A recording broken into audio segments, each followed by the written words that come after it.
देखिए, अल्लामा फजल खैराबादी वो शख्सियत हैं जिन्होंने 1857 में अंग्रेज़ों के ख़िलाफ़ इंडियन कम्युनिटी से जंग करने की अपील की थी और जिहाद का फतवा दिया था। हिंदुस्तान की तारीख़ में वो पहला और आखिरी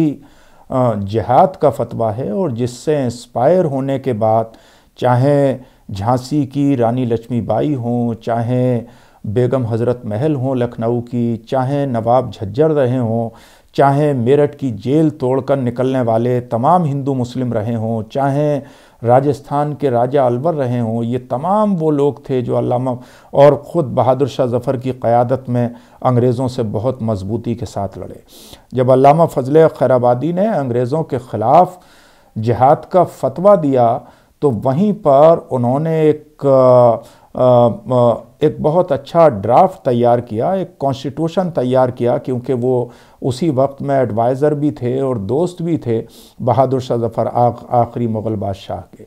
लिहाजा उन्होंने जो कुछ पॉइंट बादशाह को सजेस्ट किए, जहां उसमें ये पॉइंट थे कि भाई हमें आर्मी का मनोबल बढ़ाने के लिए उनकी सैलरीज बढ़ाने चाहिए, हमें कुछ इक्विपमेंट और अच्छे असलहा और हमारे पास होने चाहिए।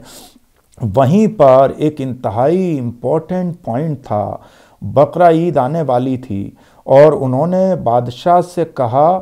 कि कोई भी मुसलमान गाय की कुर्बानी ना करे, गाय की गऊ कशी पर कंप्लीट बैन लगाया जाए। और जो सज़ा उन्होंने सुझाई वो ये थी, उन्होंने कहा कि अगर कोई गाय की कुर्बानी करता है, दो के इस्लामिक एतबार से गाय हलाल है, लेकिन ये कोई ज़रूरी नहीं है कि आप गऊ कशी करें ही,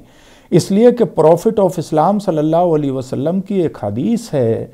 कि गाय के गोश्त में मरज़ हैं, यानी काउ मीट इज़ डिजीज़, और गाय का जो दूध है वो हेल्दी है, यानी गाय के दूध में शिफा है, और गाय का जो घी है वो दवा है, वो मेडिसिन का काम करता है। लिहाजा उसका दूध पीने के लिए हुक्म दिया गया है, उसका घी खाने के लिए हुक्म दिया गया है, उसके गोश्त में मरज़ करार दिए गए हैं। और गाय की इम्पोर्टेंस पर कुरान के शुरू के 2.5 पारों में जो सबसे बड़ी सूरह है, सूरह बकरा, जो यहूदी कम्युनिटी के बारे में नाजिल हुई थी, उसमें गाय की इम्पोर्टेंस और उसकी होलीनेस को भी बयान किया गया है। लिहाजा अल्लामा फजल खैराबादी ने कहा कि अगर मुसलमान ये कमिट करेंगे, ये गुनाह करेंगे, ये बुराई करेंगे या गाय की कुर्बानी करेंगे तो अंग्रेज़ों के लिए आसान होगा जो डिवाइड एंड रूल की पॉलिसी अपनाकर फूट डालो और राज करो, जो हमें हिंदू और मुस्लिम के नाम पर लड़ाना चाहते हैं, उनके लिए आसान हो जाएगा। क्योंकि अंग्रेज़ों ने ये काम करना शुरू कर दिया था कि वो मंदिरों में गाय का गोश्त डलवा रहे थे और मस्जिदों में सूअर का गोश्त डलवा रहे थे। इसी तरीके से जो वो कारतूस इस्तेमाल कर रहे थे जो मुंह से तोड़ा जाता था, उसमें गाय और सूअर के गोश्त की चर्बी का इस्तेमाल कर रहे थे, क्योंकि वो हिंदू और मुसलमान को लड़ाना चाहते थे। उस वक्त अपने वक्त के प्रिंसिपल इस्लामिक स्कॉलर दिल्ली के अंदर जो मौलाना अबुल कलाम आज़ाद के फादर के उस्ताद थे, मिर्ज़ा गालिब के दोस्त थे, बहादुर शाह ज़फ़र के दोस्त थे, उन अल्लामा फजल खैराबादी ने यह कहा कि अगर कोई मुसलमान गाय की कुर्बानी करता है तो उसकी सज़ा ये थी, उसे जेल में नहीं डाला जाएगा, उसे कुछ कोड़े नहीं मारे जाएंगे, उसे चंद महीने जेल में नहीं रखा जाएगा, बल्कि उसको तोप के मुंह पर डालकर बांधकर उड़ा दिया जाएगा, यानी उसको जान से मार दिया जाएगा। इसलिए कि उस वक्त हिंदू मुस्लिम यूनिटी इतनी ज़्यादा ज़रूरी थी अपने देश को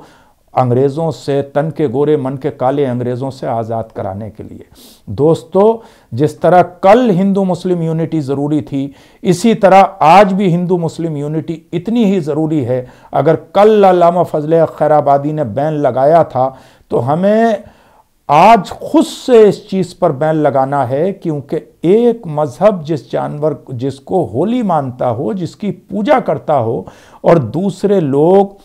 उसकी अगर तश्तरी कर रहे हों, उसकी गाउकशी कर रहे हों, तो ये सबसे बड़ा जुर्म है कॉन्स्टिट्यूशन ऑफ इंडिया की नज़र में भी और इंसानियत की नज़र में भी। और ये काम ख़ुद अल्लामा फजल खैराबादी से पहले मुगलिया दौर में पहले मुग़ल बादशाह बाबर ने भी किया था। बाबर ने बाबरनामे में लिखा है अपने बेटे हुमायूं को नसीहत करते हुए कि बेटा, अगर तुम इस देश पे हुकूमत करना चाहते हो तो अपने राज में कभी गऊ कशी मत होने देना, क्योंकि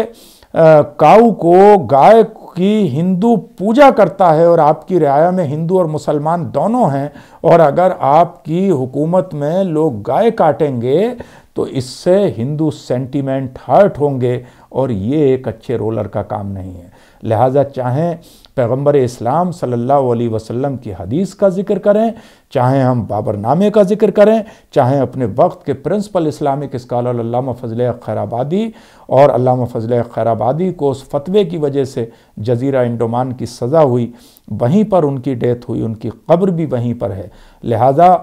ये मैसेज है हमारे तमाम उलमा के लिए, हमारे इस्लामिक स्कॉलर्स के लिए, कि वो इस हदीस को भी ज़्यादा से ज़्यादा आगे बढ़ाएं और अल्लामा फजल खैराबादी के इस फतवे को भी ज़्यादा से ज़्यादा आम करें, क्योंकि हमें हर वो काम करना चाहिए जो तोड़ने वाला नहीं बल्कि जोड़ने वाला हो। बाबा फरीदुद्दीन गंज शकर की बात को याद रखते हुए कि जब उन्हें किसी ने सीज़र गिफ्ट की थी तो उन्होंने कहा था कि मुझे सीज़र यानी कैंची मत दो, वो काटने का काम करती है, मुझे सुई धागा दो, इसलिए कि वो जोड़ने का काम करता है। तो हमें तोड़ने के लिए नहीं बल्कि जोड़ने के लिए भेजा गया है। जो रूमी ने कहा था, तू बराए वसल करदन आमदी न बराए फसल करदन आमदी, you have been sent to unite not to make them divide. तो हमें हर वो एफर्ट्स करनी है जिसकी हमारा कॉन्स्टिट्यूशन इजाज़त देता है, हर उस काम से बचना है जिससे हमारा कॉन्स्टिट्यूशन रोकता है, और हर वो काम करना है जो दो इंसानों के दिलों को जोड़ता है, मोहब्बत को बढ़ाता है, इंसानियत को बढ़ाता है। वही हमारी कम्युनिटी को आगे बढ़ा सकता है, हमारी कंट्री को आगे बढ़ा सकता है, हमारे देश और समाज को आगे बढ़ा सकता है।